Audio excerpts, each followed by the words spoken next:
everyone, I'm Emily with the Office of Career and Professional Development, and today we're going to talk about descriptive lines, also known as bullet points. And please remember, everything that I'm talking about today, we do have resources for you located on our website, which I'll show you at the very end of this short video. So, talking about descriptive lines, again, bullet points, there's a couple of key things you want to remember before you start writing them. So, here we go.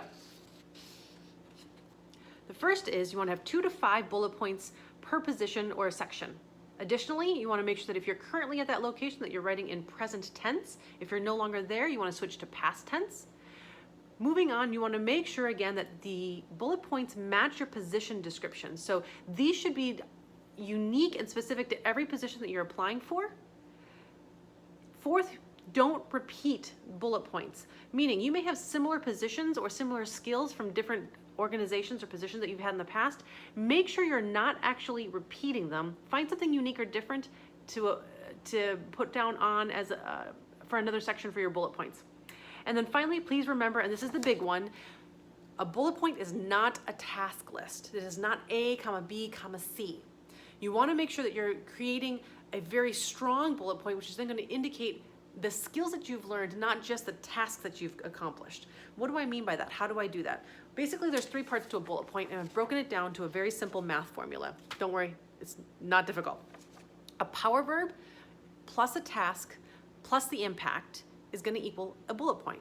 And what do I mean by impact? I mean the percent, the number, the dollar, or the so what factor. Let me show you. Here we go.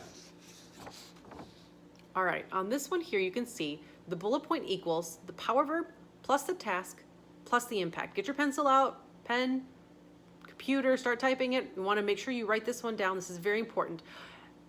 As many of your bullet points as possible should be following this formula. So what do I mean by that? Let me give you a quick example.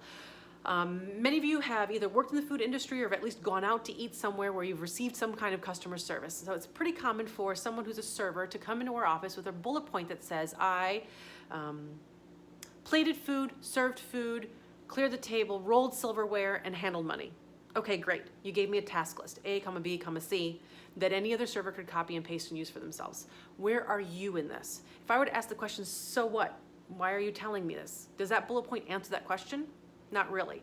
Instead, how about something along the lines of excellent multitasking skills, accustomed to handling 4 to 8 tables and up to 20 customers at a time, or entrusted with thousands of dollars on a weekly basis. Do you see the difference in those 2 statements and how different they are than the first point of A, B, C, I rolled silverware? Not to say that's not a good thing, but the second set of bullet points actually tells the reader, the hiring manager, what skills that you are bringing to the table to then offer their organization. Much more impactful. So again, at the end of every bullet point, ask yourself the so what factor. And if your bullet point doesn't answer it, you need to go back and put that impact piece in there. All right, so where do you find all this? How do I, power verb, what is she talking about?